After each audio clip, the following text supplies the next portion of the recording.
Welcome to the Stoned Ape Reports. I'm your host, Stuart Preston. Each episode, I talk to another Stoned Ape, somebody who has experienced the transformational powers of psychedelics, or with a practitioner who works with these medicines. In this episode, I had the pleasure of speaking with Megan Lawrence. Her Stoned Ape Report includes addiction, attempted suicide, and the beauty and power of finding truth in who you are with these entheogens. So please enjoy this conversation with Megan. Megan, I'm really grateful for you to join me here on the Stoned Ape Reports, and I'm very excited to hear, I don't know if excited is the right word, when you hear somebody's Stoned Ape story, but if you could start me off with maybe give me a quick summary of what your story is and how you came to psychedelics and entheogens and, you know, how they helped. And we'll dive deeper, but maybe just give a quick summary. Okay. Hi, my name is Megan.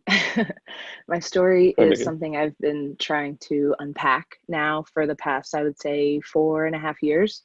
But I am an only child. I grew up playing sports my entire life, soccer to be more exact. And that all shifted when I hit college, and I went to college for soccer. And that kind of was the first realization I had that my life is not going to be built on this superstar athlete I had built myself to be. So that's when my life started, like the foundation that I had been balancing until that point started to shatter. And that was an interesting turning point in my story. But outside of that, I started using psychedelics, not intentionally, back in high school.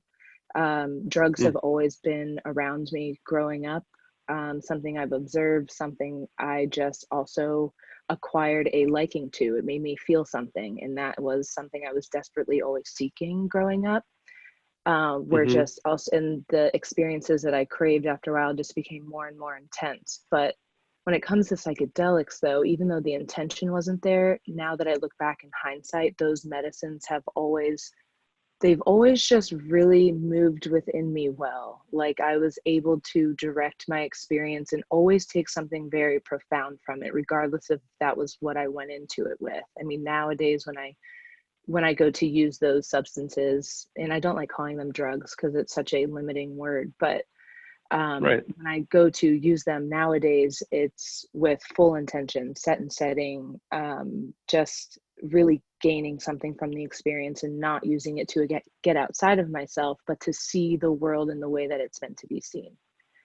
So back in high school, yeah, I used them for fun. And then I kind of took a break from them, not intentionally, but just because it wasn't something that I came across for a long time.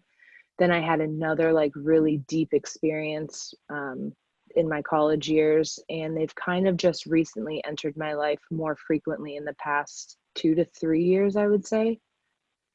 Mm. So, and I hit my recovery when I was 23. So I'm about to be 28 January 14th. And my recovery process started 23. So I say I'm about 4.5 years old of understanding myself and actually trying to Yeah. listen to my own intuition instead of outside external forces. But I guess that's kind of my story. See, I can go on tangents, Okay. but I would say that's a good Yeah. starting No, that's point. great. Yeah. So tell me, so you mentioned, challenges that you were dealing with and that things didn't really go down the path you were expecting. What were some of those, kind of get your before story, like what led you to the transformational experience? What were the challenges that you were dealing with? What were the hardships you had, Okay. and what were some of the things that kind of led you to say, I got to make a change?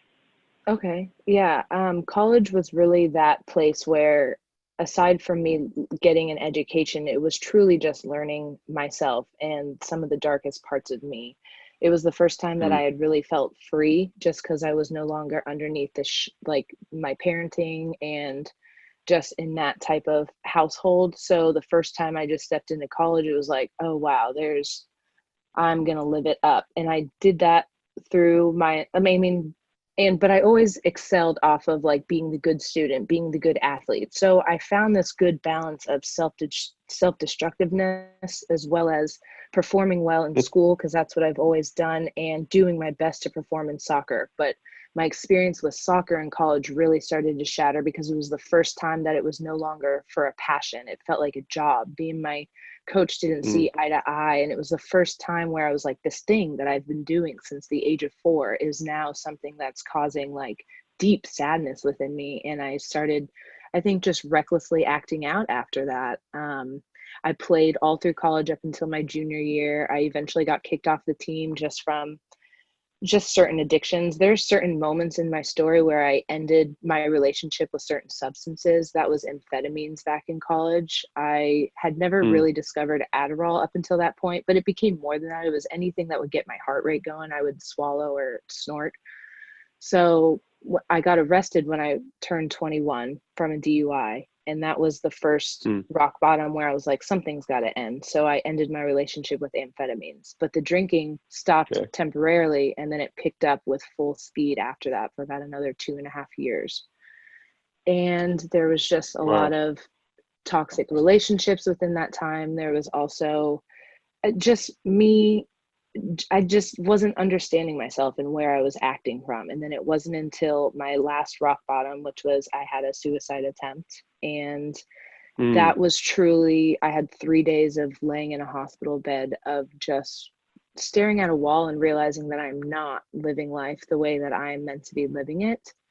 And so that kind of, and at that moment, I also didn't know that I was going to become sober. And I use sober, that term loosely, just because I'm not sober from everything, but I am sober from the things that made me hate myself and made me forget what path I was truly supposed to be walking. So anything that I use in my journey nowadays is with the full intention of becoming a better person.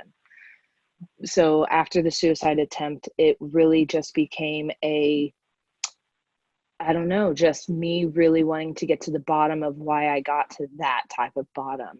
And it's been rough. I mean, I've had to face a lot of truths. I still am. I mean, every single day, I think we're evolving and learning something new if you're paying attention. And it's been a beautiful journey thus far. I mean, yeah, lots of ups and downs. Just because I removed the things that made me hate myself doesn't mean that I still don't come across those moments in time where using something was an easier coping mechanism. Now it's just like dealing with the shit and trying to understand it versus run away from it. So you woke up in the hospital after a suicide attempt, and I assume you felt relieved that you weren't successful with that attempt.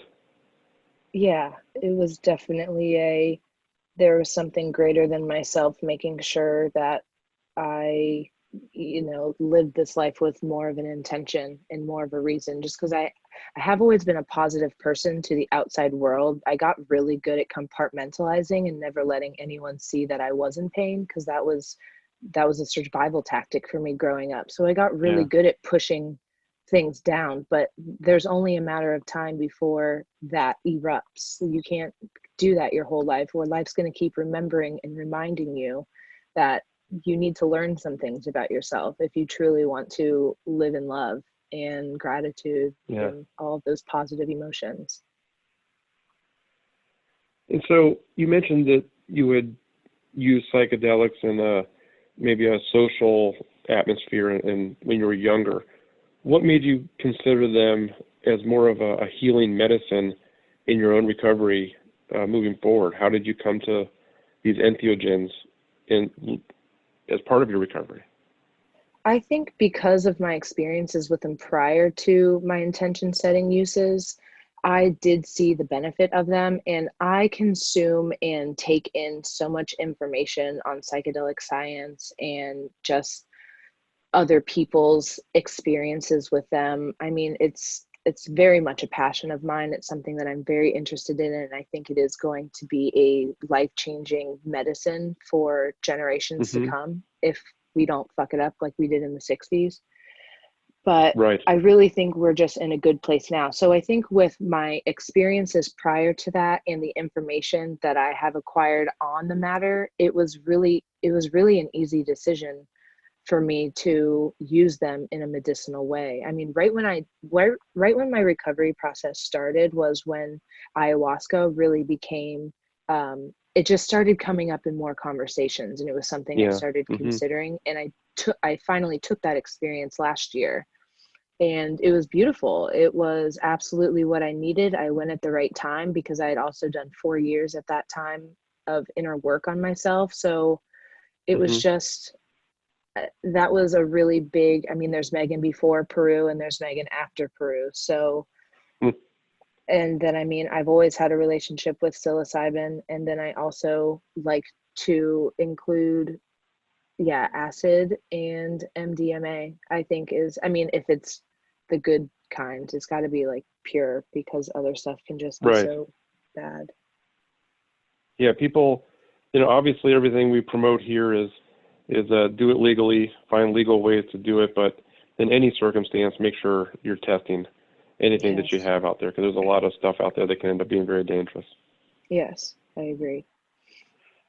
So so tell me about, that transformation. So you decided to go clean, sober, Mhm. and you had 4 years of inner work, and then you had the ayahuasca. Do you want to maybe share a little bit about your ayahuasca experience and the Yeah. intentions and the outcomes from that whole thing? We'd love to hear about that. Yeah, absolutely. So I did travel down to Peru, down in Iquitos, I mean, sorry, and I visited Blue Hmm. Morpho. It was a absolutely beautiful experience. And prior to that, I had detoxed for 60 days off of like coffee. I was no longer Right. smoking any marijuana at that time. I completely went off of it because I was also on a dieta. For those of you that don't know what a dieta is, it basically means you have a more pure experience with the ayahuasca and the trees because you're dieting trees, but you're also not allowed to use shampoo, conditioner. You're not allowed to touch people. Your food's very bland. You're basically removing all of the things that may accelerate something else in your body. So the experience was very clean and pure. And I don't think I would want to do it any other way just because that was my first time doing it. And it was just so, it was, I don't know, my connection to the nature while I was there from dieting the different trees was, it was the connection to nature I'd been seeking. Like I truly just felt one with the trees. Like I would go out into nature and would just weep. And it was so interesting and beautiful. Mm. And I loved it. But aside from it's, yeah, it's like a 4-star resort dropped into the middle of the Amazon jungle, and it's just beautiful. And they've really put a lot of energy into making that a beautiful place. I highly recommend it for Wow. anyone who feels called to that medicine. And Yeah. so my intentions, I had set them prior to coming. They were something I had been journaling on since I booked the trip almost a year prior to me going. And so it was something I've been thinking about a lot. And it was like the intentions of it for me was I started creating this like morning ritual. So there's 5 ceremonies when you're there. You get there, you have a ceremony that night, the next night, and the night after that. Then you have a night off, which is also filled with a fire ceremony, which is also, I mean, there's 5 ceremonies, yes, but the entire week is one giant ceremony. You're processing a lot. You're always in an open, heightened state of awareness, and you're just open, and it's beautiful. Mm. And then after that fire ceremony, you have 2 more nights of ceremony. So in the morning, I would go down to their fire pit and I would write my intention on a piece of paper and set it on fire and throw it into the pit. Mm. And that was always the immediate lesson that was I was shot into right from the beginning of the just when the Icaro started and the medicine starts moving within your system. And each ceremony had a different, I would say, word I could describe it as. The first night was all about unconditional love. The second night was all about life and death. The third was all about trauma and forgiveness. And that third night invoked a lot of fear in me. I didn't go into that experience with fear at all, but because of some of the things I had to see and go through in that third night was tough. I mean, they all ended beautifully. I came to a resolution with all of them, but you're definitely going to see, and I mean, your unconscious is just purging in so many different ways. You're seeing a side to yourself Yeah. if you're open to it in a very intense way. So that fourth night, I was grateful for it being a night off because I was able to really reflect on the night before.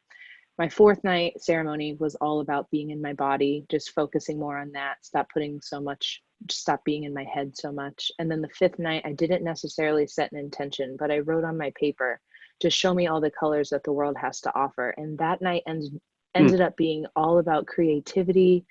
I was able to see the world I didn't see it in a darker lens like I tend to do. And I purged laughter for almost like 5 hours. It was fucking awesome. Wow. And I just, that way, I mean, that lesson that I took from that was like, life is not as serious as you make it. Like, and just laughing about nothing, just laying there in like deep stomach laughter. It was so beautiful Wow. and everything I needed at that time. So that Yeah, that is sounds kind of like, incredible. yeah, that was the cliff notes. It can get as deep as you want it to get, but if you feel called to ayahuasca in any way and you do the work, you're starting to do the work, I don't think you'll have a bad experience if you choose to see it in the way that you're supposed to see it. Yeah. So coming out of that whole experience, and I'm happy if you want to dive deeper. I'm Okay. happy to hear every little detail of that. And when you Okay. come out of it though, how do you feel like it helped you change your life? We talk a lot about integration with Mm-hmm. psychedelic experiences. Yeah. Making sure that the lessons that the medicines teach us, that we incorporate those into our lives. Yeah. How did that play out for you? Like, when you came back to your normal life, Yeah. what lessons did you bring in, and how has that helped you moving forward? So I actually had a really awesome opportunity for when I returned from Peru. I had met this spiritual couple a few months prior to me going to Peru. It was up in North Carolina. And they Hmm. said that they were looking for someone to house sit for them for a month. And it just so happened to be like a week after I got back from Peru. So, like, when I got back from Peru, I took off another 2 weeks just because they say one of the worst things you can do is go immediately right back into your everyday work routine Yeah. and just because you're feeling so much. So, it's still a good idea to take some time. So, I made sure to do it that way. And I was granted a gift when they asked me to house sit for them. So I was able to just sit on this land right in the national forest of North Carolina. And I was really able to reflect on the experience by myself on just right in the mountains. To me, the mountains are just so calming. There's nothing about standing on the side of a mountain and seeing the grandness of it all and realizing that your shit doesn't really matter in the grand scheme of things. Mm. And so that was a really awesome experience and ability for me to be able to truly reflect for a good solid month on my own without other external energies. Like, it was just me and nature, and it was really cool. So getting back from that, that was a nice, like, it was, I mean, I journaled, I did yoga, I made sure to do, like, integration for me is very much a physical, mentally, emotional, and spiritual way. So there's always something, like, Mm. physically I really got into yoga and moving my body and walking around, whereas I used to be like a gym rat. I always had to go for like a couple hours at a time, but it was from an obsessive place of mine. It wasn't coming from a healthy drive. And I found that Yeah. just moving my body naturally through dance or yoga or taking a walk or just anything like that has been very beneficial for me and how I see myself and my worth through my physical body. And then spiritually, it's just really trying to focus in on that intuition that I think I've tried to silence. I have always been heavily influenced by outside sources because I was always told I was wrong. So I think I've always had a lot of self doubt. And so just Mm. trusting myself and trusting that the decisions I'm making in life are truly coming from a good place and not a codependent or addictive type mindset.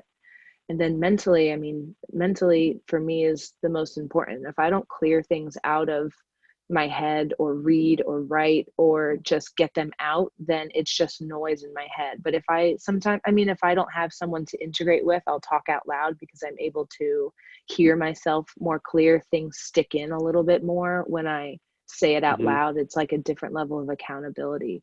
And then emotionally, it's just trying to really get better at distinguishing what is my emotion and what someone else is putting on me, and that doesn't necessarily belong. So no longer holding on to other people's emotions because it's I'd rather take the burden versus vice versa sort of thing. So just getting better at implementing stronger boundaries with people in my life and as well as myself. And so that's kind of my emotional integration process. But if you don't have, what I have found too is like there are some times where it can be lonely because there's only a few people. And I mean, I made some deep connections with people that I met in Peru, and I Right. love being able to talk to them, but they're on all different parts of they're all in different time zones. It's just hard to link up. So in my everyday life, when I'm trying to explain this process to people, you start to realize that you are kind of talking to Like, no, don't get me wrong, they seem to be very interested, but they also don't understand because it's just an experience unlike its own. I thought I knew what ayahuasca was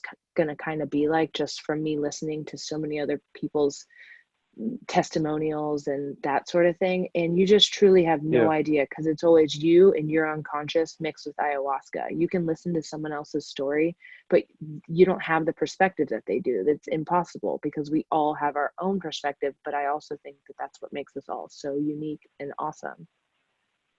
Yeah.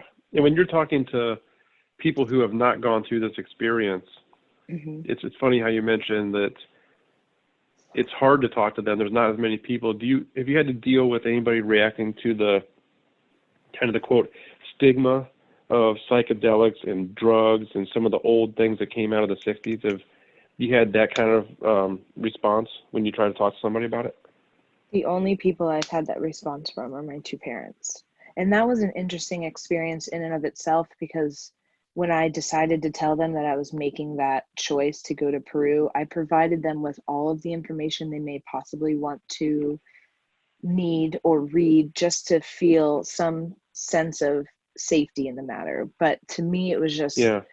one thing I'm constantly coming into conflict, and they are my greatest teachers in this way, is that we I have such a deep desire to understand the details of life.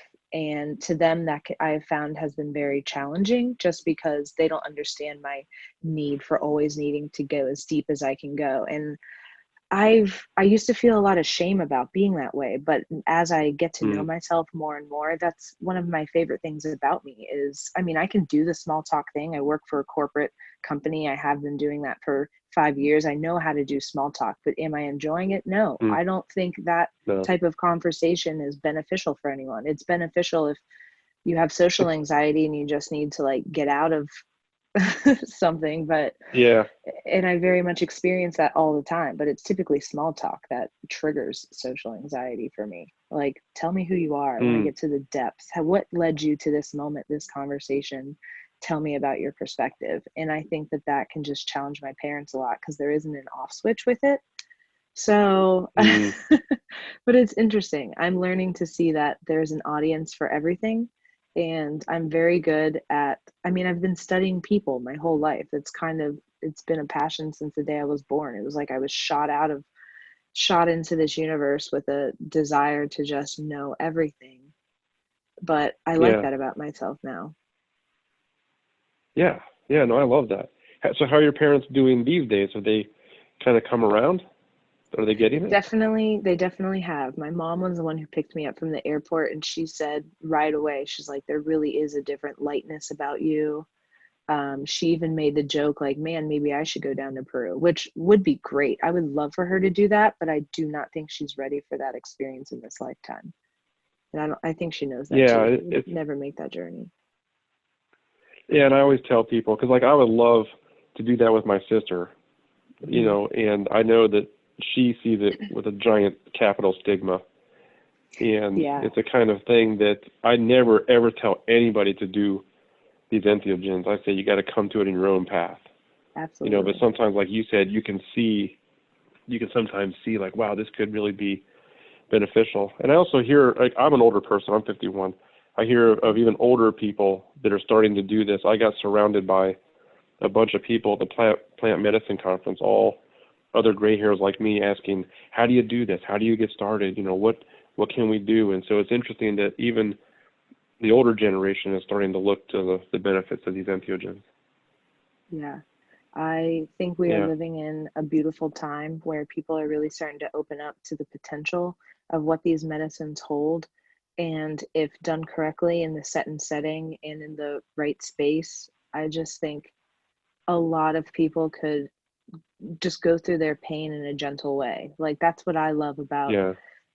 these entheogens is I always feel very nurtured and taken care of. And yeah, there are some, I mean, I've had a psilocybin experience where also I didn't know how much I was taking at the time. I was told one thing and it ended up being another. So it sent me into a Mhm. trip I wasn't prepared for, but it ended up being one of my most impactful trips. It was, it, I mean, I don't I don't believe in a bad trip necessarily. I just think there's things that these medicines show you, and if you're not ready to see it in your conscious life, then it's going to be painful and hard for you to recognize the benefit of that lesson. But I think life will consistently keep throwing us those same lessons. We just need to eventually soak it in instead of understand it through reading. You know, it's, Hmm. I don't know, that's what I'm learning through integration is there's one thing of understanding a concept of something, but there's an entirely different thing when you fully feel it inside of you to the core of your being. And eventually, I think those things do just snap into place if you are consistently leveling up in life. I think that's what this whole game is that we're playing, is if you are willing to continue learning and not grow stagnant and just accept what life throws at you, then I think it's inevitable that you will have a beautiful existence in this time around. That's awesome. That is really beautiful. And I hear that, from a lot of people who've had quote bad trips. And it seems like psilocybin is one that can present a very harsh lesson that one needs to learn. Yeah. And it can be labeled a bad trip, but like you said, if you take it the right way, there's actually pretty important lessons in there. Yes, absolutely. And I see that hesitance within my dad because anytime I ask him, I mean, there's nothing I would love more than having like a really chill, like 2 gram experience with both of my parents where we can just like see the Hmm. universe and talk about things. But anytime I would bring that up to him, it's always like, no, don't touch those things. Like, but in his head, Yeah. it was because he had one bad experience and it's completely limited him from future Mm, potentiality. So I don't know. yeah, I that's think too it's bad. more of a like wiggling my way in there. But yeah, when I bring up the topic of psychedelics, they think they know better than me. But as I get older, I'm slowly starting to learn like, hey, I know things too. I'm no longer that little girl in the world that you were able to tell me more right from wrong, but I have done this thing 28 times now, and I'm starting to see and gain my own knowledge. So just because you're older than me doesn't mean that you have all of the answers. I also am here to teach you Yeah. something too. Let's not forget. Yeah. Because now you have that insight. Yeah. So, I don't know, do you want to dive into the ayahuasca, or do you want to tell about some other experiences that you've had with the entheogens that have been transformational and helped make your life better? Yeah. I have, I mean, gosh, I can go in any direction, but with the entheogens, I've actually recently just started microdosing. I've been doing that for not a full month yet, and I think I'm only going to do it for Hmm. 60 days, but I'm doing about zero point 0.3 grams every 3 days. Okay. And that has been an interesting experience just because, yeah, I've been able to let things slide off my shoulders a lot quicker. I'm able to be more present, which has always been a struggle of mine. I mean, meditation is something that I battle. Like, I'll go strong for 2 months and then I'll go off for 4 months. It's just like this. I don't know. I Right. definitely get my meditation through yoga. That to me, I think there's many different forms of meditation. I think if it is hard for you to sit on the ground and just sit there for 10 minutes, then try a different type of meditation style. Don't believe that just because you can't sit still doesn't mean you can't meditate. You can still be present in other ways. You just got to find what works for you. So for me, that thing is hot yoga. But Hmm. other than that, the microdosing is, it allows me to focus. I mean, I am already a focused person, but definitely too, now that I'm back home, I've been living nomadically for the past year because my company allows me to work remotely. So I've been Okay. back in the office as of lately, and that's been interesting, to just, I don't know, immerse myself back into that corporate world. I do love my company and what they've done. It's not necessarily, it doesn't feel corporate-y. It's very, there's collaboration spaces. You have a different desk every day. You can sit next to other people. You can sit in a beanbag chair. They have Oh, nice. stand-up desks. So they just changed that within the past year.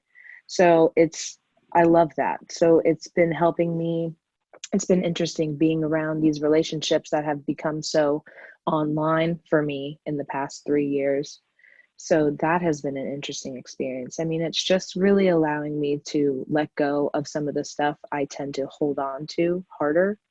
And Hmm. emotions aren't so extreme they seem to be more balanced out. And you attribute a lot of that, if not all of it, to the lessons you learned through psychedelics? I wouldn't say I attribute all of it, because a lot of my recovery has been just being with myself. It's not, Right. I don't think I don't know. I mean, when it comes to the use of substances, I mean, for the longest time, probably like the first 3 years of my quote unquote recovery has been me feeling shame towards using other substances when most of the world sees me as someone who's completely sober. Not that I word myself that way, but that whole sobriety community that I was a part of, I feel a lot of shame when I talk to them, because I also feel as though I can't be my true self. But I've done a lot of work around Because that, and technically you're not supposed to yeah, be, I don't know if the word's supposed to, but you're saying that, the amphetamines and other stimulants and alcohol, you push those out of your life and you're sober from those. But as yeah, part of your recovery, you're using these entheogens, and that there's a conflict there for you and for the people you talk to going through a similar experience. yes, absolutely. And just a little fun fact for those that don't know, Bill W., one of the founders of AA, wanted to introduce psilocybin and acid into the program because he had an experience and thought it would be very beneficial. So I always thought that that was very interesting. It obviously didn't fly, and I think there is a reason for that. AA works for many people, and that's beautiful. It didn't work for me necessarily, but I have found a recovery way of life that allows me to like who I am, treat people with kindness, and do good in the world. So I don't see what it Yeah. is that I'm putting in my body as a negative thing, because I'm not in it to harm myself or others. I have a completely different relationship with these substances compared to the substances I once used in a self-destructive manner. Yeah, that makes sense. And you read more and more about that these days, with Mhm. psilocybin helping people quit smoking and get Yeah, away from other addictions. I've heard of ibogaine helping people with opioid addiction. yeah, So it does seem like we need to separate these plant medicines, entheogens, from the drugs that and alcohol and caffeine and sugar and all the things that we are addicted to, and not hmm, try to throw them all into the same thing. Of course, we don't need to throw everybody into jail for any of those, yeah, but it seems like somebody like you who's on a great path to recovery. It's too bad that there's a stigma applied just from society in general, but also from the recovery groups. It seems yeah. like it could make things a little bit harder. I think in the future, and hopefully in my lifetime, we will see those types of dynamics shift. I mean, hopefully we'll see the you versus us dynamic in all aspects of life disappear, because I think that's what's separated Yeah, us the most. But yeah, it's a shame that we can't come together and see the benefits of all different forms of recovery. But I know now that the way that I'm leading my life is beneficial for me, and I do not feel shame about it anymore. So I think I've come good. to a good place in my life. It's been a long time coming, but Outstanding. we're there.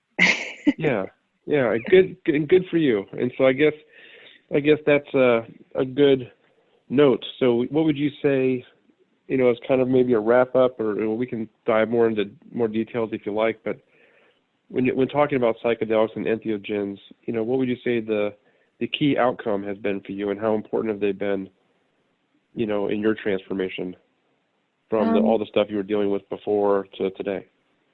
the key takeaway from my use of psychedelics and what I think that they can do for others. Um, I spent a lot of my life keeping secrets from people, and I think this is a Mm, great medicine for you being shown the truth of who you are, regardless of if you like that or not. It shows you the areas that you can change for the better, and the areas that you are neglecting, because the light of it can be also scary. I think some people avoid the most beautiful parts of themselves because it is a new level of responsibility of taking care mm-hmm. of who they are. And so I just think that they are a just a great medicine for if you truly want to know who you are and why you exist and why you are here to make other people feel better too, not in a codependent way, but in a just by your existence type way, I think they show you the greater picture of that the little things are really important. Beautiful. Beautiful. Is there anything else you want to share before we wrap up? Blog, Instagram, website, charity, anything out there that you want to make sure to get out into the world? I mean, if there's a charity I support, it is always suicide awareness, anything mental health Mm-hmm. related, and elephants. If you want to save the elephants, that's always a good organization. As far as my Instagram goes and my blog, you can find them through both, but you can contact me at healinghopefuls.com. Okay. And I am an Perfect. open book. If anyone, some people just send me emails, they just need to like unload. Some people are looking for advice. Not that I think what I do is giving advice, I just offer my perspective. And if they can take something from it, then that's great. But some people just need to be heard. And I'm totally someone who loves listening and hearing other people. So you can find me there. Wonderful. Wonderful. And your perspective shared today, I think, is going to be extremely helpful for a lot of people. So I thank you, and I'm super grateful for you spending your time with me today. Of course. Thank you, Stuart. It was nice talking to you.